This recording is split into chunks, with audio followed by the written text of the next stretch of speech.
Trigonometry exercise 8.3లో fourth రామంలో 7th some sin theta minus 2 sin cube theta by 2 cos cube theta minus cos theta equal to tan theta. ఇది మనం prove చేయవలసింది. Okay, first ఇందులో sin theta common తీయండి. Common తీస్తే ఏమొస్తుంది? 1 minus 2 sin square theta వస్తుంది.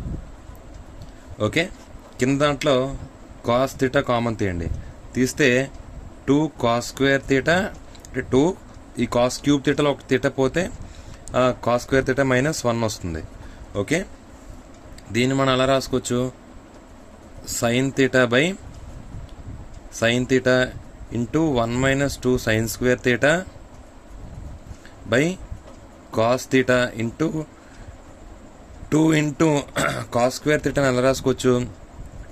1 minus sin square theta రాసుకోవచ్చు. మనకు ఐడెంటిటీ ఉంటుంది కదా. ఏ ఐడెంటిటీ అంటే sin square theta minus cos square theta equal to 1. అప్పుడు plus cos square theta equal to 1. అప్పుడు cos square theta కావాలంటే 1 minus sin square theta. Okay, so ఈ 2ని ఇక్కడ రాసుకున్నాం, బ్రాకెట్లో cos square theta అలా రాసుకున్నాం, 1 మైనస్ sin square theta రాసుకున్నాం, ఈ -1 అలా రాసుకున్నాం.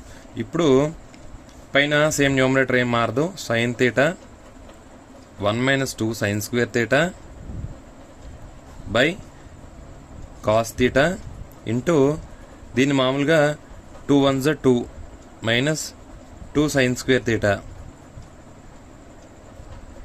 -1. ఓకే, మళ్ళీ న్యూమరేటర్ ఏం మారదు, sin theta 1 minus 2 sin square theta by cos theta into 2 minus 1 ఎంత?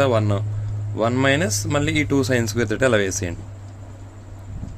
ఓకే, ఇప్పుడు 1 minus 2 sin square theta 1 minus 2 sin square theta పోతుంది.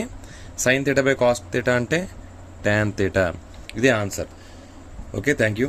ఇలాగే నా వంశీకృష్ణ మ్యాథ్స్ ఛానల్ సబ్స్క్రైబ్ చేయండి. మీకు ప్రతి సమ్ ఎక్స్ప్లెయిన్ చేస్తాను. డౌట్ ఉంటే నాకు కామెంట్స్లో మెసేజ్ పెట్టండి. So please try to subscribe my channel. Thank you.